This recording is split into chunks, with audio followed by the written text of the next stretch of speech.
Aqui no canal eu já trouxe alguns vídeos com críticas a Game of Thrones, trazendo questões que a série deixou sem resposta.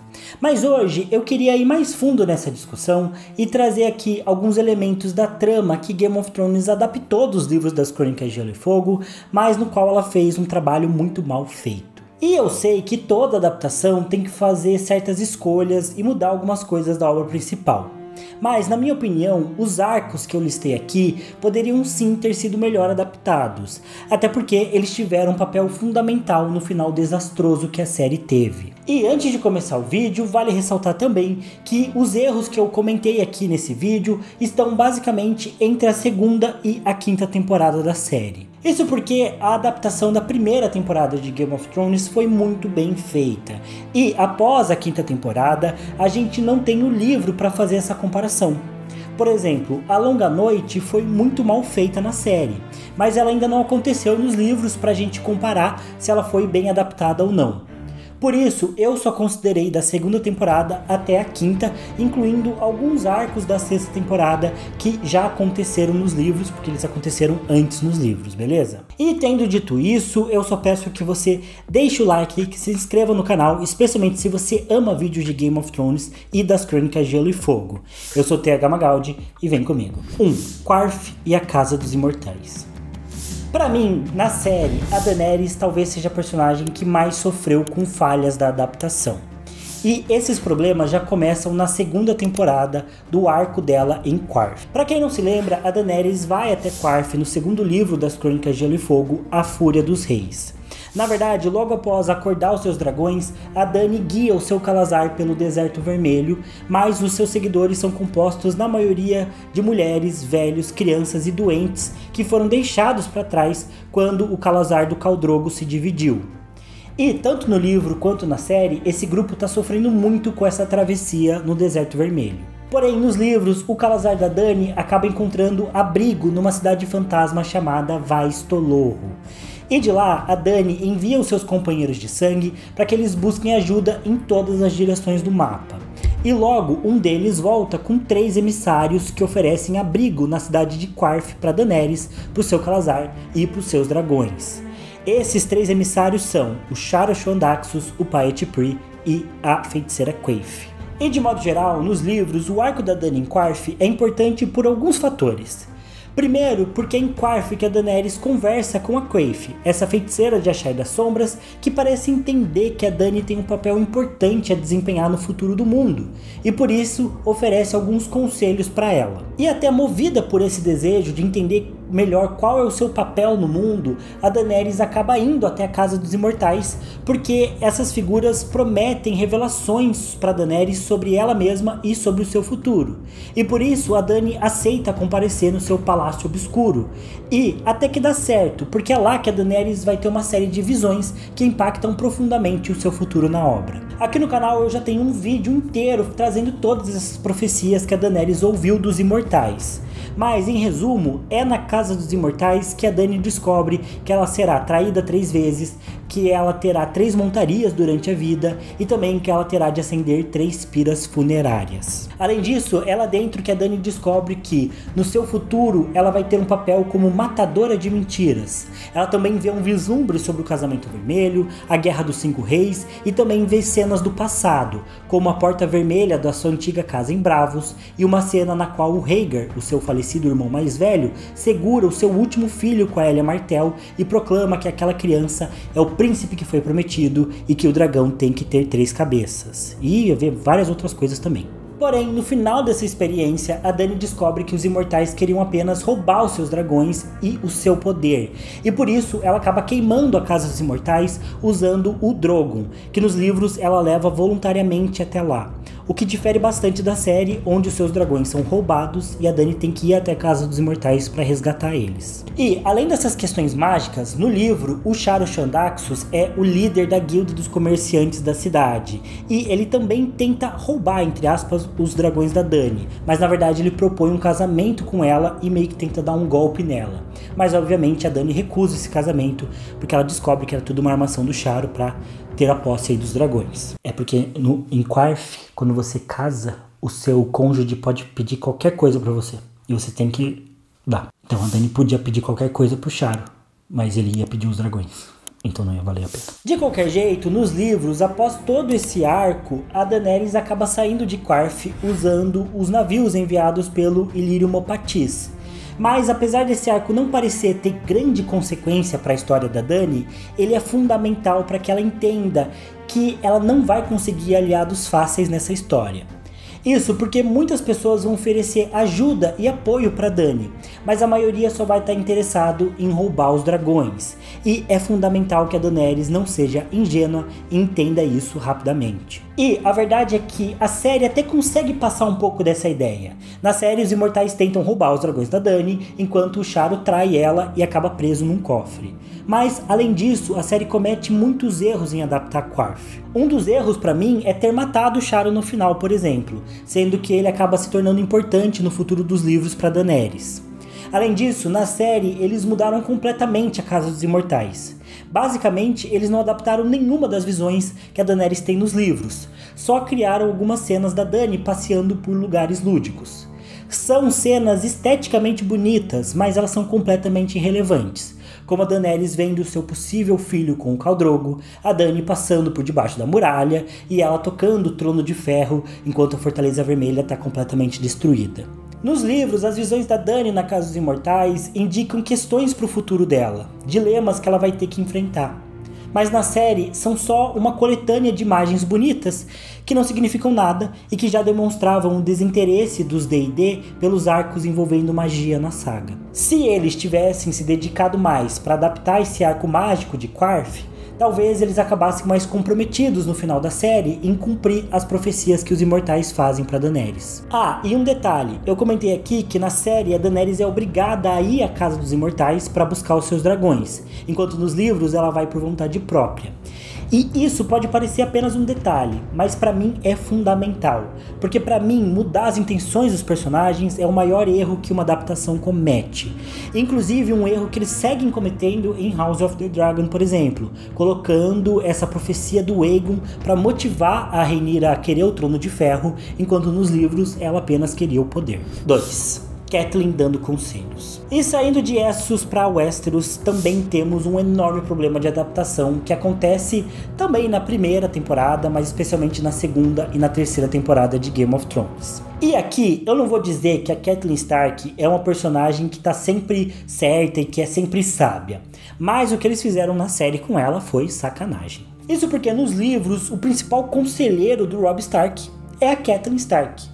É claro que ela comete alguns erros e em alguns momentos da trama ela é bem impulsiva, como no momento em que ela prende o Tyrion e inicia a Guerra dos Cinco Reis, ou quando ela liberta o Jaime e deixa o Robb numa posição difícil. Mas ainda assim, nos livros, é a Catelyn quem alerta o Robb para vários perigos. É ela que fala, por exemplo, sobre a ameaça que são os Lannisters. É ela que negocia com o Walder Frey. E depois é ela a primeira a desconfiar do Casamento Vermelho e das intenções dos Frey em manter o acordo.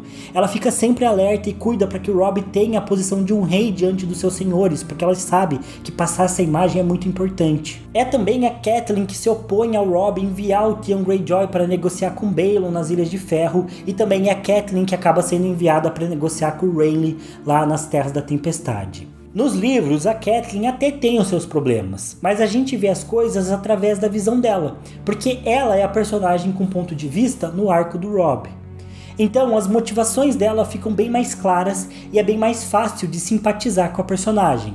Além de que a gente consegue reconhecer que ela possui sim uma visão estratégica e é uma das conselheiras mais importantes do Robb, como eu disse aqui. Tanto que o Robb só se casa com a Jaine Westerling, uma das maiores cagadas que ele faz, se não a maior, quando a Catelyn tá longe dele, lá presa em Correhill. Algo que a Catelyn não aprova e que se a Catelyn tivesse com o Robb, provavelmente ele não teria cometido esse erro. Enfim, mais uma vez ressalto aqui que a Catelyn Stark tem sim alguns defeitos, mas eu acredito que a série não fez justiça para essa personagem e errou muito na adaptação dela. Até porque na série a gente tem algumas cenas que um Lorde fala um conselho pro Robb e na verdade nos livros quem deu esse conselho foi a Catelyn. Então, por exemplo, a gente tem cenas na qual o grande Jon corrige uma opinião da Catelyn, sendo que nos livros foi ela que ofereceu aquela estratégia correta. E na série eles tentam colocar ela mais como uma mãe meio ingênua, que só se importa com o lado emocional da coisa. E de fato, esse lado emocional sempre pesa para as decisões da Catelyn, mas ela também consegue ser estratégica e ela também consegue entender as questões políticas que estão rodeando ela, Robb, o Norte, né, e as filhas dela em Porto Real. Então, eu acho que eles tentaram apagar um pouco desse lado da Catelyn mais estratégica e acabaram colocando isso para personagens secundários e que, enfim, não sei se é porque a Catelyn é mulher, eles quiseram colocar isso só para os personagens homens, essa parte estratégica da guerra, mas com certeza não é algo que o George R. R. Martin faz, até porque o George R. R. Martin tem esse talento. Ele consegue equilibrar muito bem essa coisa da Catelyn sim ser uma mãe, sim, ela leva os filhos acima de tudo, o amor pelos filhos dela, pela família dela está acima das coisas, ela tem seus erros, ela tem seus defeitos, mas ela também equilibra isso com esse lado estrategista, com esse lado de entender as políticas, algo que está muito claro, por exemplo, na Sansa, a filha que provavelmente mais puxou a Catelyn, né? E a gente vê esses arcos da Sansa sendo desenvolvidos lá no Vale, nos livros nesse momento, por exemplo, né? Então, acho que talvez, depois da Daenerys, pra mim, a Catelyn é a personagem que foi mais nerfada aí em Game of Thrones. E no livro o Robb é bem novinho, não é? Sim, deve ter uns 14 anos. Na série ele tem 30. Sim. 3. A ruptura de Tyrion Lannister. Lembra que eu falei pra vocês sobre a intenção dos personagens, quando comentei sobre a Daenerys em Qarth? Aqui a gente tem um exemplo claro de quando existe uma mudança das intenções dos personagens na série, que não está dentro do livro, e que isso impacta todo o restante do desenvolvimento desses personagens. Nos livros, após o Jaime Lannister libertar o Tyrion, eles têm uma conversa onde o Jaime confessa pro irmão que a primeira esposa dele, a Tisha, realmente amava o Tyrion, mas que o Lord Tywin Lannister tinha obrigado Jaime a mentir pro Tyrion que a menina era apenas uma prostituta, que estava sendo paga, que estava sendo apenas interessada no ouro Lannister e que era tudo uma pegadinha, né, para fazer o Tyrion se apaixonar por ela, perder a virgindade e ele acabou se casando. E pra quem lembra dessa história, sabe que, como se essa ideia da pegadinha não fosse cruel o suficiente pro Tyrion, o Lord Tywin Lannister também tinha dado a menina pros guardas abusarem dela, e eles pagaram ela como se ela realmente fosse uma prostituta, e também obrigaram o Tyrion a fazer o mesmo. Ou seja, um trauma absurdo, especialmente para a menina, mas também para o Tyrion, que estava apaixonado e que achou que tinha sido enganado, que a menina era uma prostituta e tudo mais. Ou seja, o Tyrion tem isso como um dos momentos mais marcantes da história dele, antes dos livros começar, mas que também aparece em muitos momentos dele dos livros. E basicamente o que o Jaime revela pro Tyrion é que a menina era inocente o tempo todo, que ela realmente era apaixonada pelo Tyrion, que o amor dela era realmente real, que ela gostava do Tyrion mesmo ele sendo um anão, que ela não estava interessada no ouro Lannister e tudo mais. E saber a verdade acaba quebrando o Tyrion completamente, não só pela verdade em si, mas também por ver que o próprio Jaime, que é o irmão que ele mais amava, também tinha traído ele nessa situação. E essa ruptura leva o Tyrion a cortar laços completamente com a família dele, incluindo com o próprio Jaime, porque ele começa a sentir uma raiva instantânea naquele momento. Tanto que na intenção de ferir o Jaime, o Tyrion revela que a Cersei traía ele com várias pessoas e confessa também o assassinato do Joffrey. Mesmo que nesse caso, né, o assassinato do Joffrey seja mentira, mas ele confessa isso só para ferir ainda mais o irmão. E depois o Tyrion sai e vai até os aposentos do pai dele e encontra a Shay na cama do pai. O Tyrion então mata a Shay enforcada com o colar da mão do rei e depois ele mata o Lord Tywin Lannister no banheiro. Ou seja, nos livros, através desse compilado de cenas, a gente vê o Tyrion sendo completamente quebrado. Ele rompe todos os laços com a família e passa a considerar que ele é sim um monstro e que ele precisa agir dessa forma, porque é o único modo dele lidar com essa dor e com as traições que ele sofreu. Porque o Lord Tywin Lannister, que era pai dele, traiu ele de certa forma. A Shay, que é ela, o amor do Tyrion, traiu ele. O Jaime, que era o irmão que ele amava, traiu ele. Ou seja, ele passa a entender que não faz mais sentido ele ser bom ou justo nesse mundo, porque as pessoas vão ver ele como um monstro, vão tratar ele como um monstro, então ele precisa ser esse monstro. E de fato, no quinto livro, nos eventos após, né, o assassinato da Shay e do Tywin, a gente vê o Tyrion tentando assumir essa personalidade desse monstro. Porém, na série, o Tyrion sai abraçado com o Jaime, depois de ser libertado. Quando ele chega no quarto do Lord Tywin, a Shay tenta atacar ele com uma Porém, na série, tudo isso é bem diferente. O Tyrion acaba saindo ali de Porto Real abraçado com o Jaime. Quando ele chega no quarto do Lord Tywin, a Shay tenta atacar ele com uma faca. Ou seja, esse rompimento do Tyrion bom pro Tyrion mal não acontece. E é por isso que nas últimas temporadas de Game of Thrones, o Tyrion tá completamente perdido na trama, querendo ajudar a Daenerys, mas ao mesmo tempo querendo salvar sua família. Porque o rompimento fundamental dele com a família não foi feito na série. E é por isso que nos livros o papel do Tyrion provavelmente vai ser completamente diferente. Talvez seja até o Tyrion que acabe manipulando a Daenerys, por exemplo, para queimar Porto Real, embora a gente não saiba se isso vai ou não acontecer nos livros também. Isso é tão verdade que o próprio George R. R. Martin considera que o Tyrion é um dos grandes vilões das Crônicas de Gelo e Fogo. Porque ser vilão é o destino dele, apesar da gente também não saber se isso vai se concretizar. Porque apesar do Tyrion ter esse rompimento com a família e do Tyrion tentar assumir essa posição desse monstro, nos livros ele nunca consegue fazer isso 100%. Mas os livros, A Dança dos Dragões, o último livro das crônicas, acabou parando no arco de Meereen. Então a gente ainda não sabe como que o Tyrion vai se desenvolver, especialmente se ele vai ou não apoiar a Daenerys e como que ele vai tentar conciliar a Daenerys, Mas a gente sabe que provavelmente vai ser bem diferente do que a gente viu na série e que esse Tyrion mais violento e mais monstruoso vai sim aparecer. 4. Tyrion em Meereen. Inclusive, já aproveitando que eu tô falando do Tyrion, a gente tem todo o arco dele em Meereen, que é outra bagunça na série.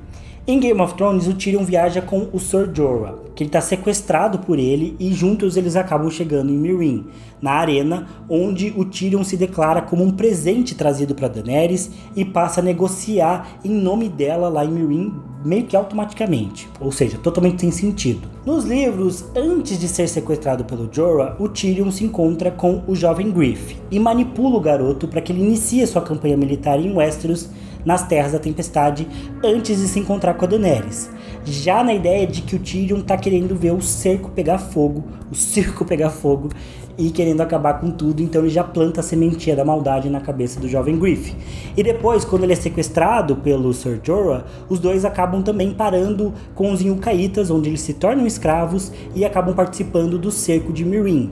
Mas lá o Tyrion não fica parado. Ele logo começa a manipular as coisas para tentar fazer com que as companhias mercenárias mudem de lado e passem a apoiar a Daenerys, para que ele, Tyrion, consiga liderar essas companhias mercenárias e ele próprio chegar até a Daenerys numa posição mais favorável para ser de fato o conselheiro dela. E de modo geral, é basicamente aí que os livros param.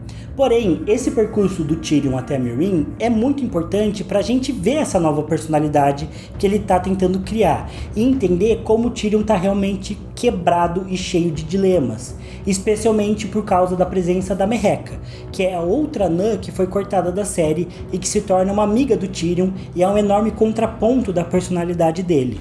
Porém, em Game of Thrones, esse arco do Tyrion é muito simplificado, sendo que em alguns momentos ele fica muito óbvio, em outros ele perde totalmente sentido, e a gente não vê toda essa questão do dinamismo político e daquela complexidade que a gente via acontecendo nas primeiras temporadas da série e que sempre existem dentro dos livros.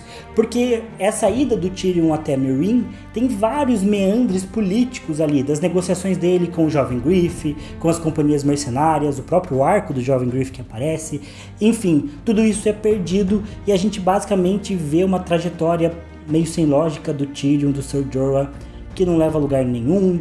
Aí o Tyrion chega em Meereen, ele já fala em nome da Daenerys, ele já tenta negociar de um jeito mais idiota possível com os mestres de escravos. Enfim, tudo muito fraco e tudo muito mal feito se a gente compara com o que foi nos livros mesmo. 5. A Sansa no Vale. E falando em simplificação, vamos para mais um arco completamente simplificado na série. Nos livros a gente tem o arco da Sansa, que está no Vale de Arryn, se fingindo de bastardo do Mindinho e arquitetando quase que um golpe onde ela vai se casar com o herdeiro do Vale, só para então ela ter a força do Vale de Arryn para tentar retomar o Winterfell, a intermédio do Mindinho, claro. E enquanto a Sansa está no Vale, quem se casa com Ramsay nos livros é a Jane Pole, que está fingindo ser a Arya. E para o casamento deles acontecer, chegam vários lords nortenhos e os Frey também, que vão para Winterfell. Mas acontece que rola uma nevasca no norte e todos esses lords acabam presos no castelo, o que começa a gerar algumas discussões, brigas e até mesmo mortes estranhas. Muito provavelmente foi o Mance Rayder disfarçado de cantor que está cometendo esses assassinatos em Winterfell. Mas tudo isso foi tirado da série e a nevasca que apareceu lá na 5ª temporada de Game of Thrones basicamente só afetou o Stannis Baratheon. E, ainda pior, na série a Sansa ficou reduzida a essa personagem que acaba sofrendo nas mãos do Ramsay, enquanto nos livros ela está numa situação completamente diferente, envolvida num arco muito mais complexo e político, que é o do Vale, e que também foi completamente cortado da série. Sem contar que a ideia nos livros de ser uma falsa Arya casando com Ramsay também é fundamental para a morte do Jon Snow, porque a Arya é a pessoa que o Jon mais ama, e saber que ela está sofrendo nas mãos do Ramsay é determinante para o Jon querer ir desertar e ir para o sul lutar contra os Bolton e especialmente recuperar sua irmã. Mas mais uma vez eles simplificaram tudo isso na série. A morte do Jon fica mais simples, a luta, né, dos Bolton contra o Stannis fica mais simples, o arco da Sansa, que tá toda política lá no Vale, tentando descobrir uma forma, né, de se posicionar e voltar pro Jogo dos Tronos, né, de certo modo, acaba sendo resumido na série a Sansa ser essa garotinha assustada que fica nas mãos do Ramsay. Ou seja, a Sansa também é uma das grandes provas de Game of Thrones simplificando as coisas e tirando quase que toda a graça, né, quando a gente compara com os livros, de algumas trajetórias dos personagens. 6. Todo o arco de Dorne. Bom, e esse aqui eu não vou nem me estender muito, porque o arco de Dorne é famoso por ser a pior adaptação em Game of Thrones.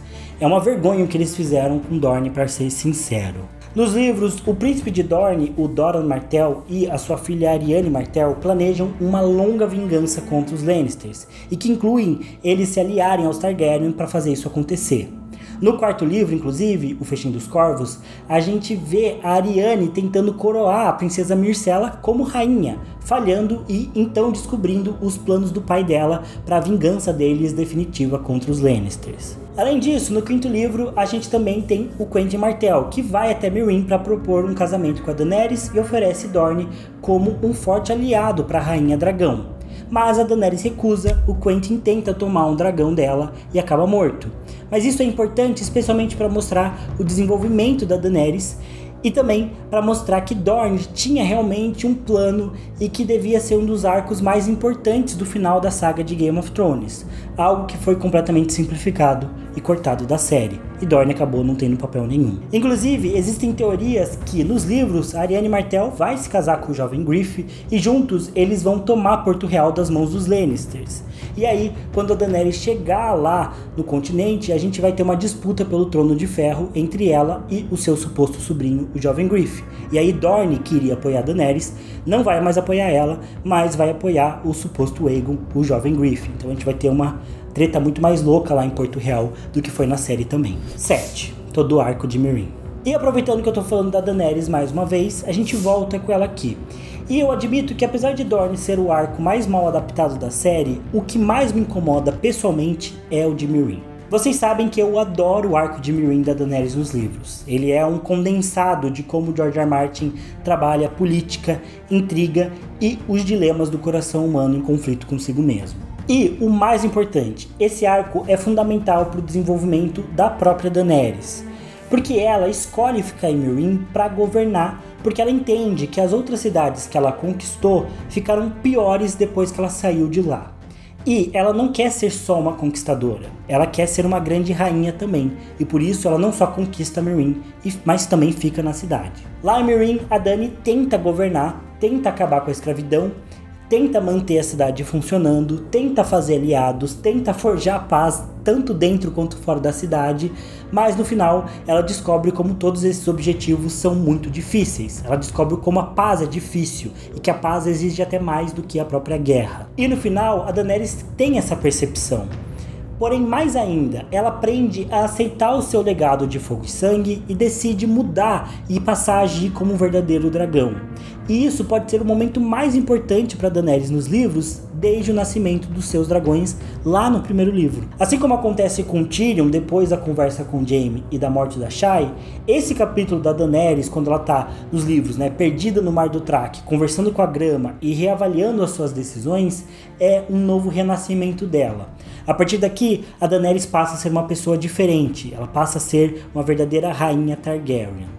E de novo, a série não faz essa virada. Não deu esse desenvolvimento para Daenerys e só fez ela seguir na trama com a mesma pose de eu sou uma super rainha. E aí ela vai para Westeros e, assim como Tyrion, ela fica completamente perdida nas últimas temporadas. E aí os D&D resolveram colocar ela como uma pessoa totalmente desequilibrada na última temporada. Só que isso nunca fez sentido, porque nunca houve um desenvolvimento para isso. E o arco de Meereen é fundamental para essas mudanças dentro da Daenerys. Porém, se vocês quiserem saber toda a minha opinião e toda a minha análise desse arco de Meereen, eu lancei um vídeo completo aqui no canal, um compilado da minha série Desfazendo o Nó de Meereen e que vai aparecer para vocês aqui na tela final. Mas é isso, pessoal, esses são os grandes erros de adaptação que Game of Thrones teve para mim. Se eu esqueci de algum, deixe nos comentários qual outro erro de adaptação vocês acham que GOT teve, mas sempre nessa linha de arcos que foram mal adaptados. No mais, não se esqueçam de deixar um like, se inscrever no canal e eu vejo vocês no próximo vídeo. Valeu, falou e até mais.